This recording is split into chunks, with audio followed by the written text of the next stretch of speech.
Hello everybody, it's the Historical Gamer once again, and today we're taking a first look at an upcoming game by Paradox Games called Imperator Rome. It's a grand strategy game, kind of in the EU4 or Crusader Kings 2 mold, which puts you in charge of a country during the early era of Rome, shortly after the fall of Alexander the Great or his death.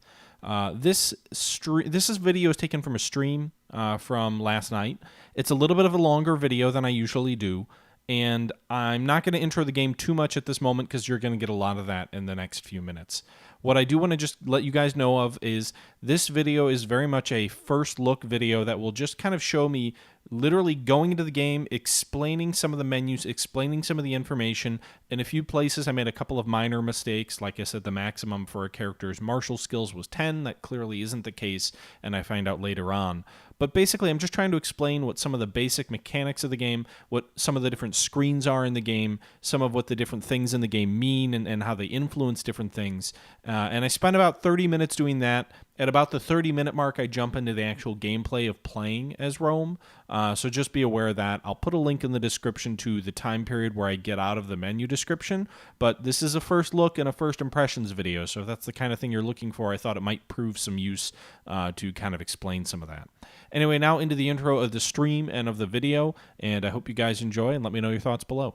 Hello everybody, it's the Historical Gamer once again, and today we're going to be taking a first look at a new game out by Paradox Interactive. It's the newest in their sort of stable of IPs, and that game is called Imperator Rome. This game is coming out in about a week now, and basically is kind of a CK-EU type of a look at the early Roman Republic. It starts around 2-something BC and kind of goes to when the Republic falls. I think technically the date they give it is, well, actually, it starts 304 BCE. Sorry for that. And goes, I'm assuming, till roughly around when the Roman Republic falls. This is a game that allows you to play as quite a few countries. If you think back to when CK2 first came out, it was pretty limited to just Europe and just the Christian powers in Europe, with a strong focus on sort of the Western European Catholic countries. Now, I'm sure Rome has a strong focus on Rome at the initial launch, but there is quite a large map for you to play around with, anywhere from Spain to the British Isles, through the heartland of Gaul, Italy, North Africa, and Greece, as would all be expected with a Roman game, but it goes quite a bit further east than a typical Roman game, I would say. It has the entire Seleucid Empire, and it even goes as far as the Maurya Empire in India. So you can go all the way to the borders of India, the eastern borders of India. And it kind of makes me wonder if they might play this out to have an expansion that expands into China. I know that would be rather large, and they talked about sort of the difficulty of doing that in CK2, but they did still find a way to make China involved in CK, and I could certainly see if this is the starting point, why not move further east? Additionally, the steppe peoples really aren't captured here all that much. This kind of line here represents where the edge of the map is. You do see some open areas in this map, and that's really representing territories that aren't really settled, which allows for some migratory tribes to come in or potentially displace other tribes. But there are areas in here that are kind of empty of inhabitants, but that doesn't mean they're empty lands. You kind of have this boundary right here. Anything to the east is or north of this line is impassable, but anything south is theoretically something you could settle in all these provinces in here. Yeah, with that being said, today I did stream a little bit earlier today, and I did play as Rome and kind of, dinked and dunked around. I tried to figure out, like, all right, who else would I want to play right now? And I honestly, I would prefer to play a monarchy, but I don't really want to... Greece doesn't really strike me as what I want to do. I kind of want the Roman legions, but with a monarchy. I want the Roman Empire. That's what I really want right now. I toyed around with Carthage, but the naval side of things isn't something I'm super interested in at this time. So I think I'm actually going to play as Rome again, just with a little bit better understanding of how some of the mechanics work and how the game works. So With that being said, I think we're just going to start a new Roman game, and we're going to play on Iron Man mode. We're going to play with normal difficulty, so nothing too difficult. You can see here Rome starts off, it is a aristocratic republic, which means it is a voting republic where the Senate selects the leadership, but it's the aristocracy within Rome that picks the leadership. It's a Hellenistic religion, so it follows sort of the Greek gods philosophy. It is culture of Roman, which is a member of the Latin group of cultures. So basically the Italian states or whatever all fall under the Latin, for the most part, fall under the Latin culture.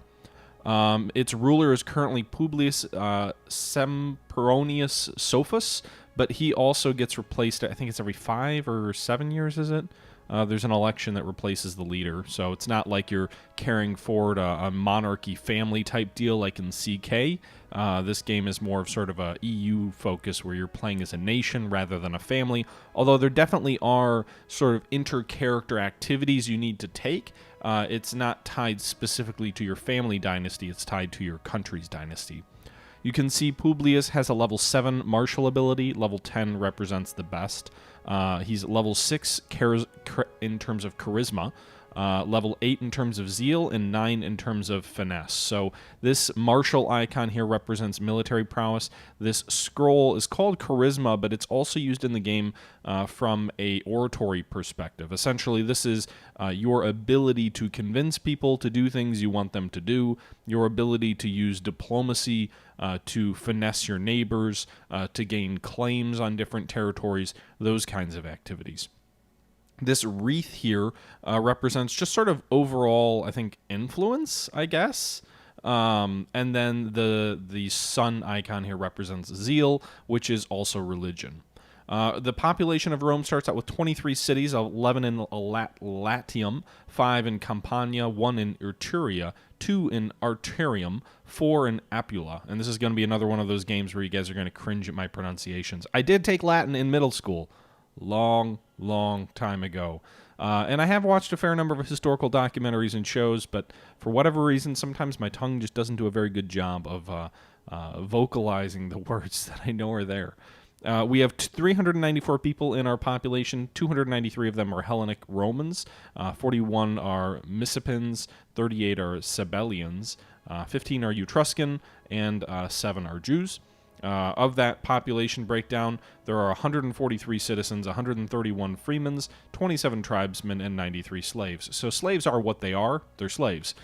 Tribesmen, I think, represent more of like migratory folks, in terms of, I guess, tribal populations.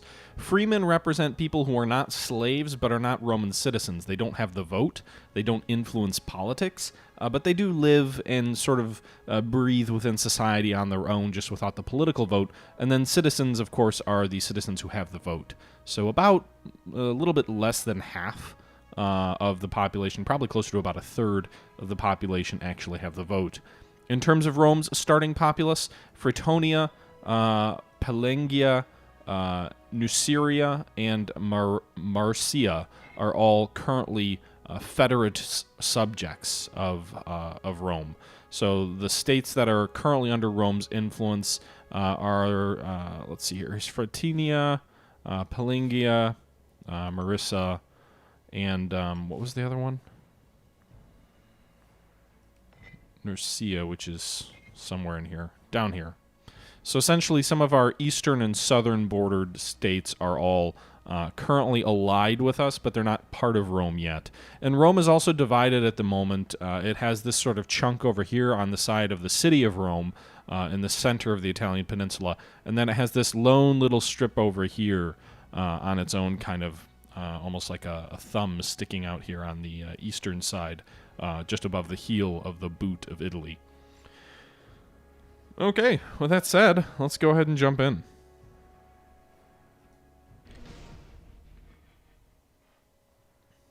Yes, Silent, this was Europe back in the day. Alright, so we're going to go ahead and we're going to start a new game. I guess we'll just call it THG, right? The Butcher. Alright, we'll call it the THG. Well, just, why THG? I know who I am. We'll just call it the Butcher. The Butcher Strikes Back. For over 20 years, the nascent Roman Republic has fought a harsh campaign against the Samnite Republic, or people to the south.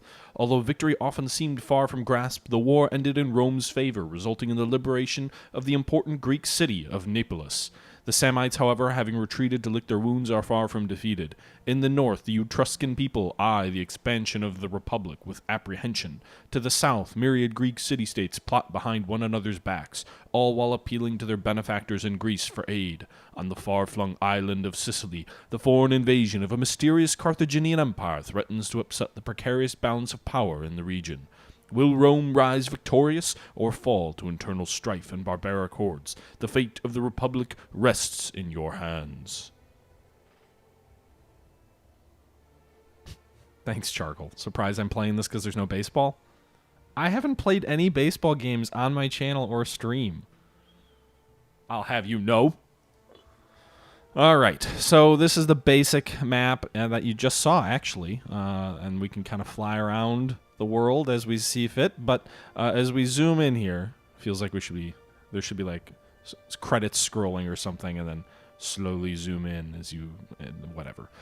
Anyway, okay, so this is the basic screen of your game. There's some critical information along the top that we'll go through first, and then we'll look at some of these different tabs before we get going. First off, here's your treasury. This is how much money you have. This is how much money you're making up at the very top. We're making 0.45 coins per month. And then it gives you the breakdown of where that's coming from. Taxes, commerce, and then what you're spending on maintenance for your army, fleet, fort, wages. That's simple. The more money you have, the better off you are. Money is important. To the right of that is manpower. This is how many people you have to draw into your military service. If you lose soldiers, you will draw your soldiers' replacements from this pool. However, you can bleed your country dry if you don't have enough manpower in reserve and you end up fighting a Kane and having hundreds of thousands or tens of thousands of soldiers killed all at once, and then your ability to replace your soldiers is minimized. There's a bunch of different factors that go into determining what your maximum population is and how many people you currently have that you can recruit, but for the time being, that's all you need to know for manpower. To the right is military power. This influences things like being able to advance down the military tech tree or down the military traditions tree, and so that's something to keep an eye on. Additionally, civic power, so this is your total civic power within your country. This can be spent on things like convincing political opponents to side with you, convincing the Senate to do things you want them to do, or what have you. Now, this is sort of, and it also goes into sort of traditional things as well. Then there's Oratory Power, which is the same as that charisma icon. This goes into things like spending to fabricate claims on other countries and other types of diplomatic actions as well. So if you think of this as charisma and you think of civic power kind of as like civic domestic influence, Oratory Power is more useful, I think, on international relations. Then you've got religious power, which is another metric that you use for various things related to religion. You have a stability effect, which is basically how stable your country is. It can go anywhere up between +3 and -3, and this represents internal stability. So my assumption is that this sort of plays into, as the Republic begins to crack, begins to fall apart, this stability score probably goes down. And if you become unstable, I would assume, although I haven't seen it yet, it could result in civil wars. To the right of stability is aggressive expansion. This is one of the most important things to keep an eye on. The game does tell you if you exceed a certain amount, you're going to get penalties. I think it says like 50. But actually, according to a couple of streamers I found, you can start running into issues if you get above 10. Essentially, this is like the bad boy score back in sort of the olden, was it CK or was it Victoria that had like a sort of a hidden bad boy score, which was the game's way of figuring out, all right, you're too aggressive, so the AI is going to start ganging up on you. Aggressive expansion goes down over time, but essentially this is a way to pump the brakes on you expanding too quickly. If you start expanding like Hitler in 1939, the rest of the world's going to do like they did in 1939, and they're going to be like, no, we don't really think that we can just let you do that. And they're going to gang up on you and start crushing you. And that doesn't immediately result in some kind of world war. It's, there's various things that can occur, but it's something you need to manage so you don't end up with half the ancient world rising up against Rome because everybody views Rome as a threat.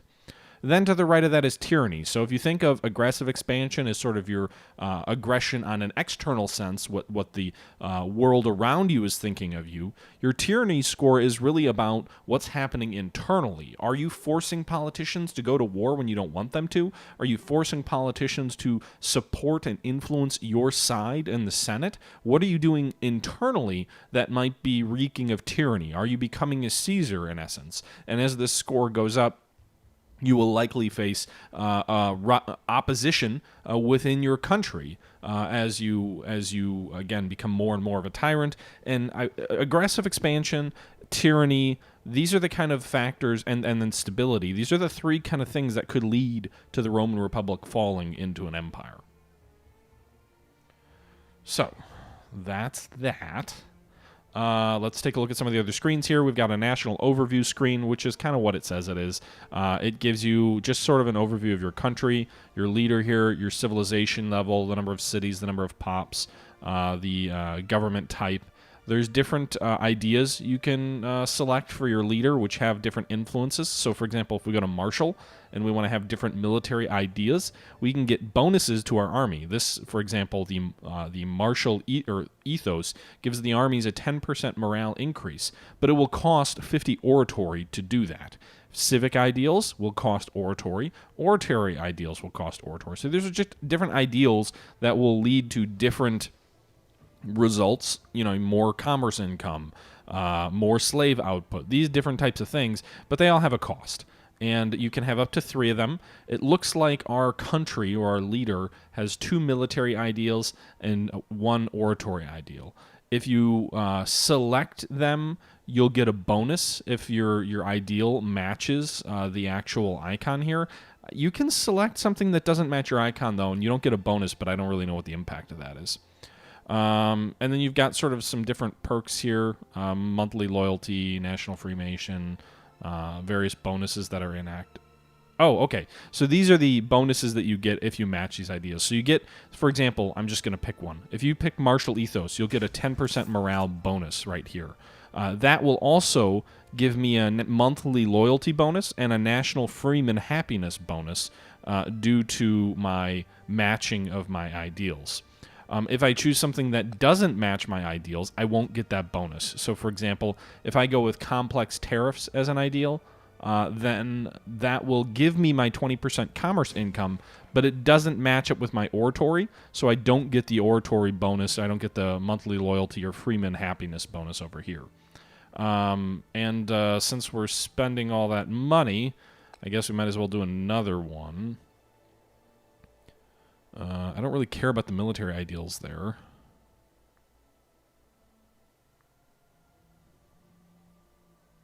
Yeah, we'll do an oratory. So we spent 150 of our 200 oratory already, and we got these different ideals. Only one of them is matching, but that's fine for me right now. My leader is also currently 60 popular. His popularity level is 60. Meanwhile, there's different governors of our different provinces. So there's, what are there? Looks like there's 5 provinces right now. Apula, Eternum, Campania, Etruria, and Latium. And then the governors are here. So Marcus Flavius Pentius, Publius Serponius Sophia, Marcus Flavius, whatever. I'm not going to try and pronounce all these names. Additionally, it looks like there's, I don't really understand.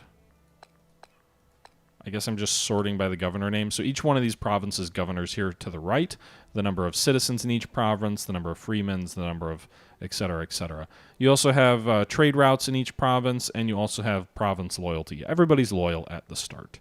The population speaks 98% Latin. Their culture is 98% Latin. There are other cultures in here. The religious distribution is 98% Hellenic, and the population distribution is, well, we've already talked about that. So that's your national overview. There's a government screen here that gives you a list of all the different governmental positions in your country. There's 8 of them.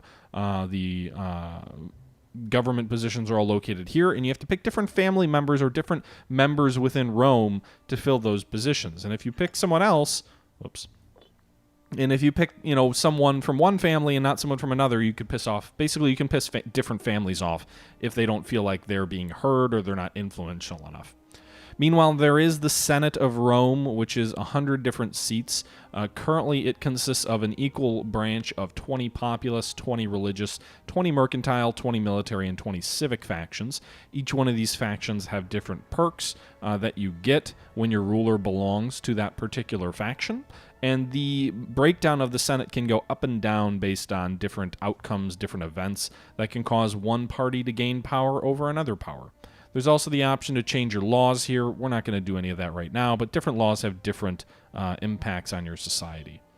There's a military icon here, which is sort of gives you kind of like your military traditions tree, and that's what you can spend your military cost on here.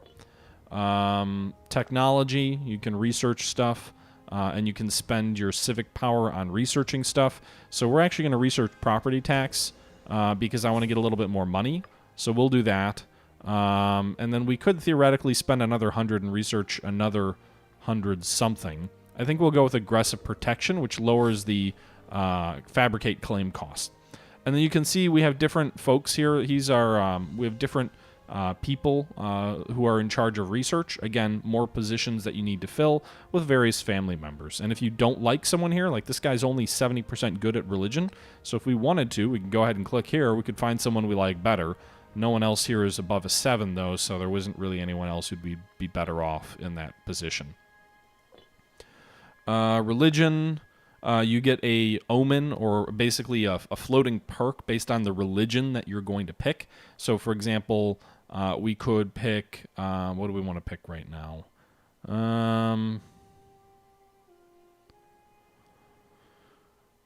Let's go with the Blessing of Pluto, which gives us a 22% increase in our national tax, which gives us a little bit more money, and that's a perk that we get for, I think, like 5 years or so, and then goes away, and we have to pick another perk, and there's an omen cost, so that every omen costs a certain amount of religious zeal, and you can see there we spent 160 of our 200 zeal on that omen.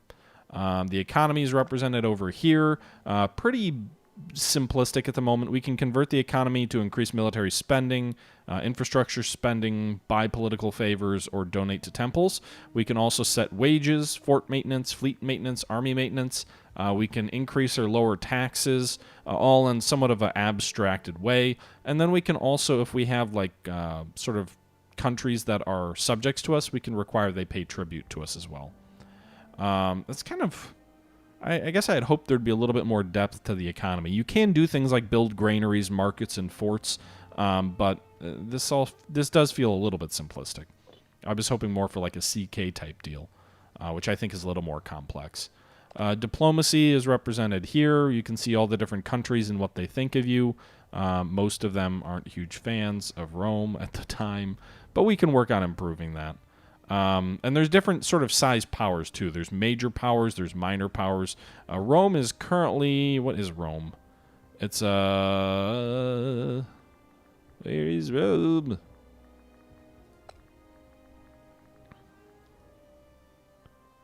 Rome. What are you? We are not in the diplomatic list, apparently. We're some kind of... Does it say over here?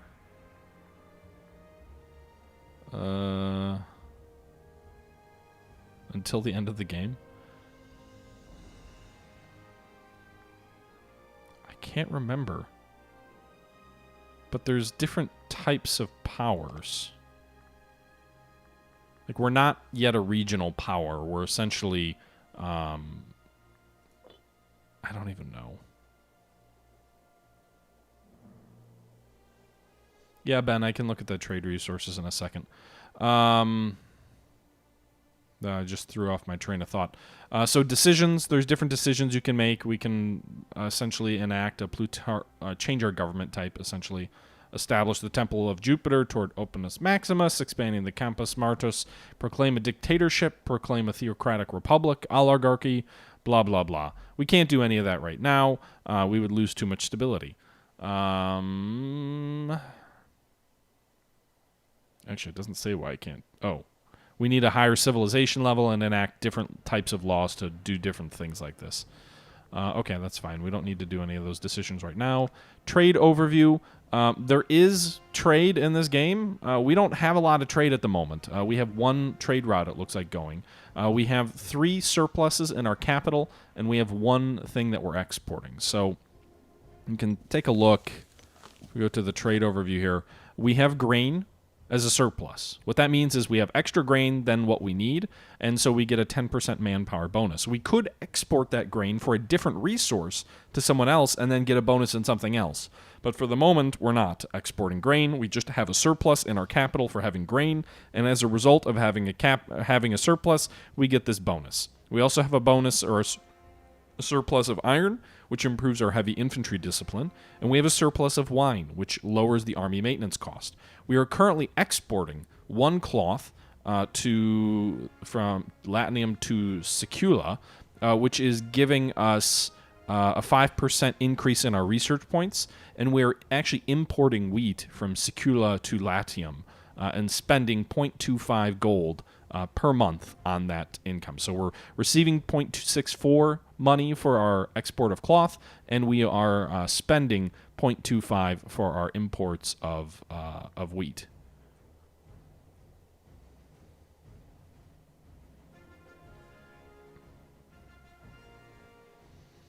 What's this? So we can either block or allow trading away. We can block all trade offers just by default if we're going to lose a bonus. So there's that too. I think if there's there's another bonus too you can get. There's like 4 levels of trade, but Rome doesn't seem to have that right now. Unused trade routes in the city, so we've got 1 extra trade route. So we can actually see the province of Latium has cloth, which we've already mentioned that we're exporting. We have wine with a surplus of wine. That's the 1 extra wine. So if we actually go... I don't want to do that. Surplus of iron, surplus of grain. So we're producing cloth, wine, salt, wood, iron, horses, grain, and olives. We have the surplus in the 4 items we talked about, in the grain, in the iron, in the wine. And then we can go to trade routes here. We have up to 2 trade routes. We currently have 1 going. So we theoretically could import something. But I don't see any, there's all these different resources that you can import, but it doesn't look like anybody has... Oh, well, we lack the Civic Power. You need Civic Power to sign a trade agreement. So we're going to have to wait on that till we get more Civic Power, since I spent it all already. Mercenaries, you can hire them to join your army. They cost money. That's pretty simple. And you can actually see the mercenaries are on the map here, too. So 19,000 mercenaries just outside Rome, 14,000 men a little bit further east, 19,000 men further east. So quite a few mercenaries are hanging out near Rome right now. Lack of a commander. Our army currently does not have a commander. Our fleet also doesn't have a commander. Now, you don't always want to assign a commander to your forces, because if you do assign a commander to your forces, there's a risk that those troops will become personally loyal to that general rather than to Rome, the Republic. Kind of in the way that Caesar became loyal to, or his soldiers became loyal to Caesar rather than the Republic itself. Additionally, there's this thing called scorned families. So there's all these different families here that consider themselves scorned if they have a red X. So we can scroll through. Here are all the families in Rome, and the families in Rome with an X next to their name are the ones that consider themselves scorned.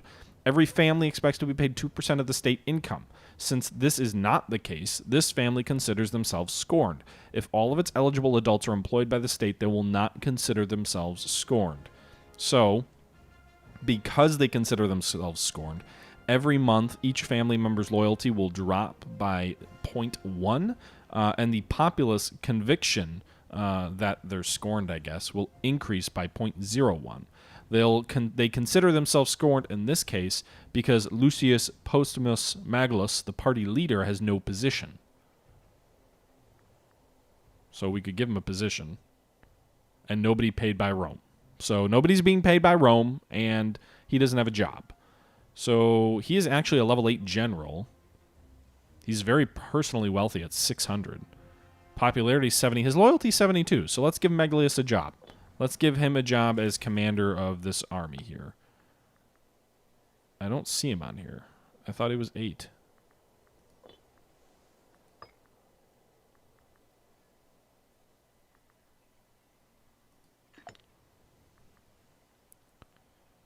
He's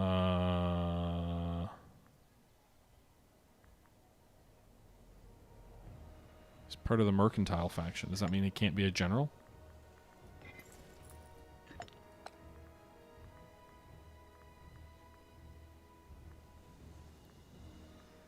Can mercantilists not be generals? Populous, religious, and military folks certainly can.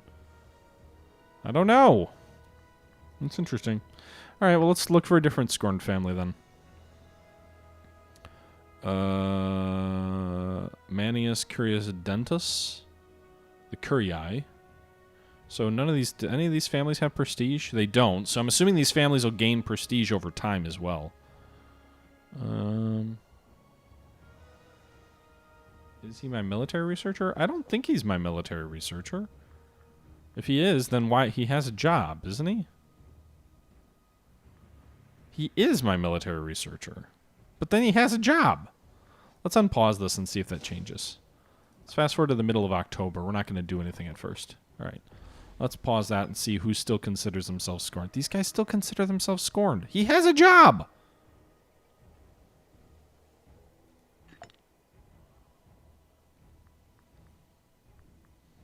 So what if I give him a stipend?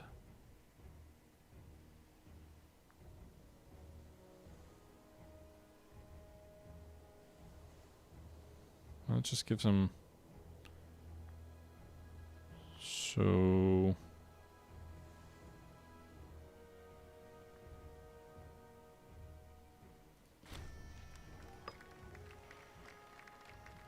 Apparently that doesn't do anything for him. Alright, well, let's do this. I'm guessing if I replace him as the religious advisor with someone else.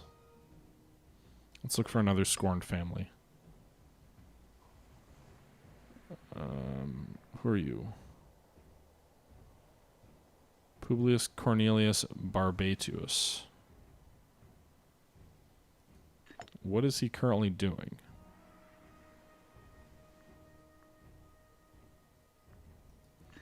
I wish there was a better way to... So, Publius Cornelius Barbatuus. I wish there was a better way to identify who was where.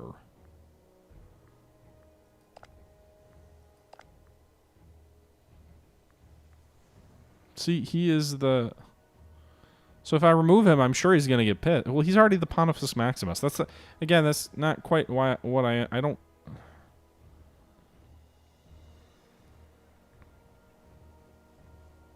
So he has a job.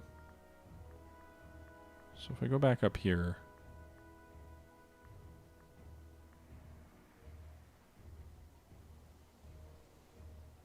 I don't quite understand some of these mechanics. In any event, let's make Marcus Valorous Corvus. He's already got a job. He's the Praetor. His son does not have a job. Marcus Valorous Cornivus. So let's make him the general. Marcus Valorous Cornivus. 59 loyalty. Not as loyal as I'd like. Not popular, though. He's only 32. So we'll make him in charge of the army. And then that should remove those guys from being scorned.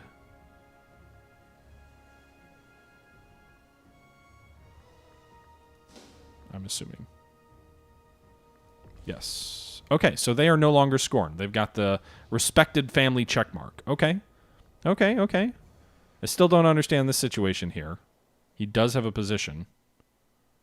He's in the frickin' government. But whatever. Fleet needs a commander as well. Let's find someone else who's scorned. Quintus Tremulus. He could be good. He's a level 7 general. Tremulus. 45 prominence, 39 popularity. Not super loyal either. We'll just keep giving commands to people who aren't super loyal. But that should... There. So the Tremulus family is also no longer scorned. So the Postumi family is still scorned. They're dumb. That's all I'll say. The Cornelii family is scorned. You just have too many kids. Like, I can't give you all jobs. Yeah, so we that's the problem. We've got too many That's one of the reasons I kind of didn't want to play as Rome right off the bat, is I got too many families to try and manage. Ugh. Anyway. All right. Well, actually, here, if we... These guys are all employed. These guys are unemployed, right? Employed? Unemployed? I mean, it doesn't really matter. I don't have a lot else for you guys to do. We already have all of our governors assigned. So, yeah. Alright, unused trade routes. We still don't have money for that. I gotta wait to get my influence back up. And the scorned families, I guess we're just gonna have to kind of deal with it. You're just gonna have to deal with it, guys. We've got one army, 15,000 men. The army's made up of 5,000 archers, 5,000 heavy infantry, and 5,000 light cavalry. It's the 1st Legion. It's where we just sent Marcus Valerius Cornavus to.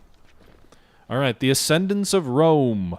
The end of the recent conflict with our empire enemies in Etruria and Semnium has left our republic as the strongest power on the Italian peninsula. Our victory has firmly convinced our feudatories in the value of supporting our cause and has shown other small states that the value of being on our side. Roman settlers are now moving on their own accord into regions to the north and east. Yes, this will cause problems, by the way. Establishing new colonies and expecting our protection. Everyone now looks to us. From Samnium to Etruria to Sicily and Carthage await our next move. I sing of warfare and a man at war. We have gained claims on the following provinces: Tuscia, Etruria, Campania, Apula, Lucinia, and Picenum. So we now have claims on these different places. If I click on a country and I right-click on it, I can get diplomacy. And we could declare war on these folks, and we already have war goals. We already have claims on them. So we could immediately go to war with Sipontium, and I don't have to pay anything, which is kind of cool. The Republic itself has who as allies? No one is their ally. No one. Really? Okay. So no one's going to come to their aid if I go to war with them? I just want to make sure I'm reading that right?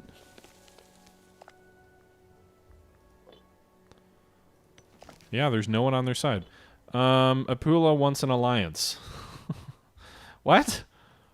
Oh, wait, no, different people. Apula. So these folks to the south want an alliance.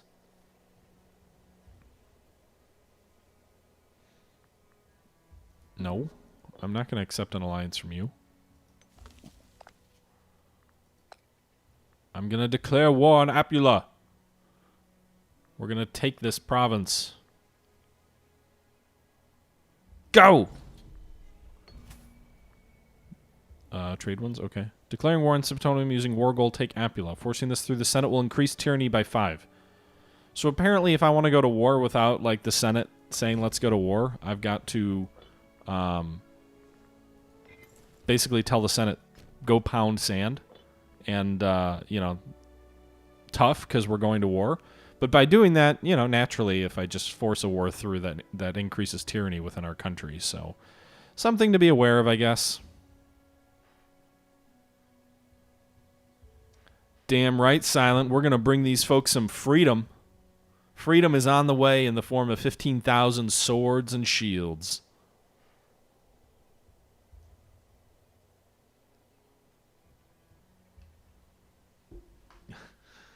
Why not employ the tactics I employed in We the Revolution? Kill them all, the flimsier the pretense, the better? I like your thinking, Neuhauser. We did name the save file the Butcher. So, apparently they took over this province at Urium. No worries. I probably should have waited till my 15,000 soldiers were on the border, eh?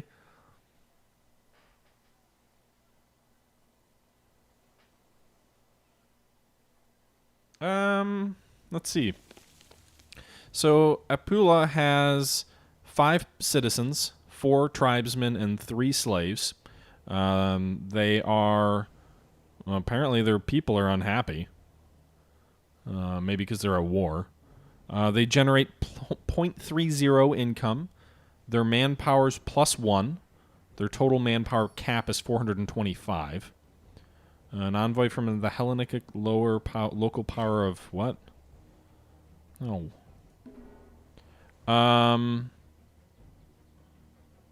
They don't have a loyal province. Their supply limit, garrison, fort level. Civilization value is 40. They produce wine, so they produce wine locally. So if you're wondering what economy they have, they produce wine. And they have a modest treasury by the looks of it. At 80 gold coin. They have 6,000 soldiers, or 6 cohorts. 11,000 current manpower. And just the one city. They also have 12 total pops. Actually, no. We're going... Where are you going?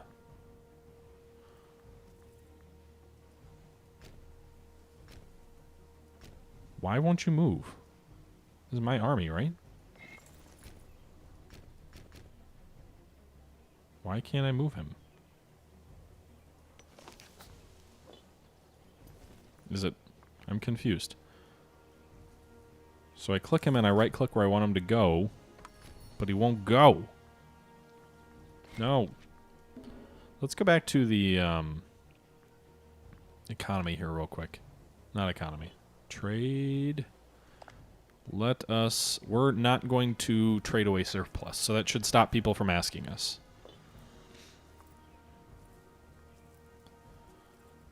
Alright, so we're currently besieging their capital. We could do an assault. We have negative 28% chance, I assume. That has to do with our likelihood of succeeding. So we have the option of... We can assume the control of the siege. This will allow us to order an assault if need be. I'm not in overall command of the siege? Yeah, okay. We're in overall command now. Province view, not what I want to see. Siege accumulation, commander impact, blockade. The port is not blockaded. The Roman fleet shall go blockade the port. That should help with the siege. Meanwhile, we've got 10,000 allied soldiers also here. The enemy army is just chilling out in Irium. They're like, yeah, we don't want to fight this war. We'll, this was the last time the dice roll when the siege ticked. I don't know what that means. 10? Okay. Looks like there's 800 soldiers in the garrison. Each fort level provides 1,000 soldiers, so they started off at 1,000 soldiers. They've lost 118 casualties in the siege of Scipius. We have lost 2,000... Well, I don't know what that means. 2,342 men? Is that really what we've lost? Or is that what the attrition percentage says? Where's our navy? Where you at, navy? Oh, shit. They're in a battle. They're fighting pirates. God damn it. We've lost one ship already. We're going to get our navy destroyed by fucking pirates.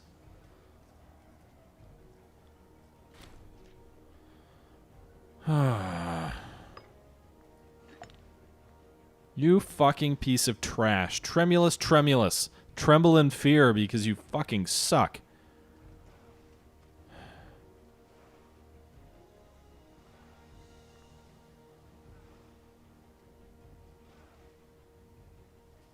I can't imprison him because he's not an admiral? What?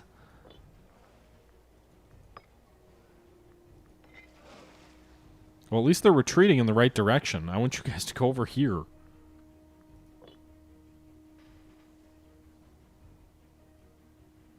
Comparison between this and Field of Glory Empires? I mean, I don't know.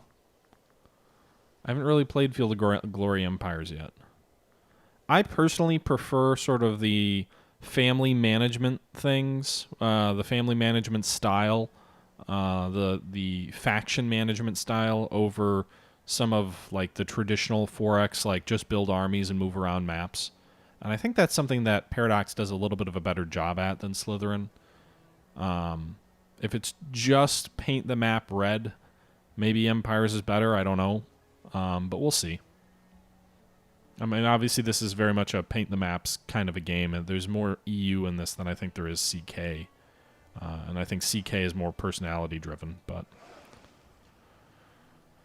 alright, can I tell you to, like, do blockade duties? Or does that just not do anything? I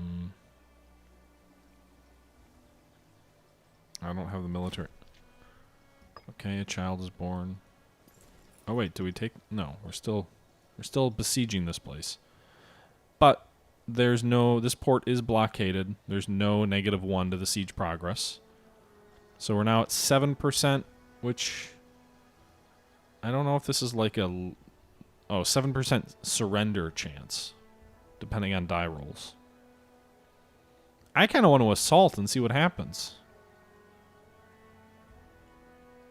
Let's do it! Charge! Oh. Oh, God. Losing lots of men. Making progress, but losing lots of men. I'm gonna lose half my soldiers. Oh, wait. Did we fail? I'm confused. Assault again! Go for it, men! You've got it! You can do it! I forgot the enemy army is only 6,000 strong. They could beat us at this rate. Hey, we won the siege! Yay! There were 2 pops captured that have been distributed as slaves. 1 to Rome, and 1 pop died. Nope. We're going to decline that for now. So there appears to be a battle approaching. The enemy is marching 6,000 soldiers to liberate their capital. It is assumed that we will win, but there is a battle ongoing. 31,000 soldiers are in the Battle of Scipius. Thank God for our allies arriving on the field. And we are victorious. 695 of our soldiers lost, 2,168 of theirs.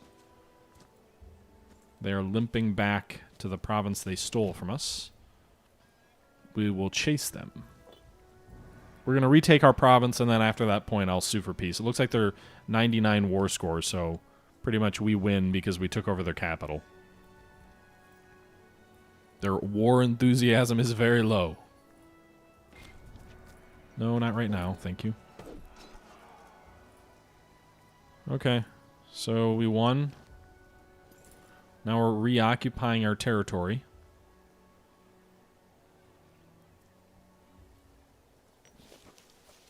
Do we have like a fort here? Is this garrison ours?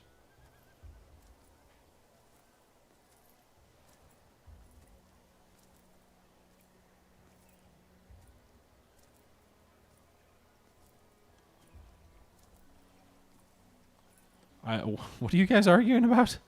Alright, let's pause here real quick and let's... the first war is ours. We will sue for peace. This territory will come to us. We will get an aggressive expansion penalty of 0.4, but that's not actually that bad. So the territory is ours. Now we have to choose what we do with the Septonian elite. After a protracted conquest, we have finally routed the Septonian armies and laid waste to their lands. During the sacking of their capital, many important prisoners were taken. Many of them have previously held important positions in the Septonian Senate. They now languish in our dungeons, awaiting whatever fate we decide to impose upon them. Our enemies deserve no quarter. Every character in Septonium will be put to death before the cheering crowds of the Romans. That'll make it more popular. We can banish those of class and put the rest to the sword. That will decrease our aggressive expansion score from 0.4 to 0. It's currently only 0.4. Imprison the leaders, let the rest disappear. That will make us less popular. Pass judgment on important families. Yeah, screw it. We're going to kill them all. I don't get any, like, aw. There's no, I was kind of hoping there would be, like in Rome Total War, when you do the, like, kill everybody or whatever, you get that sound effect of, like, heads being chopped off. There's no sound effect.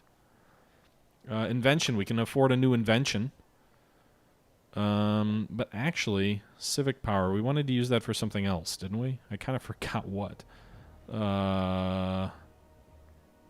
All right, we're going to go ahead and wrap this stream up here, or this video up here. It's been a little bit of a longer one, almost an hour long. This was just my first look at the game, really. I played a little bit earlier in the day, but really this is my first sit down and kind of have an idea of what I'm doing, but not yet fully into the game yet. So far, I'm enjoying my time with it. I wish the economic mechanics were a little bit deeper, and I wish the family tree mechanics were a little bit deeper in the game so far. They may be, again, just getting started, so we'll see how this plays out. But nonetheless, I hope you enjoyed the video. Let me know your thoughts below, and we'll pick up with part 2 tomorrow next time. But until then, this is the Historical Gamer saying thank you for watching, and I'm out.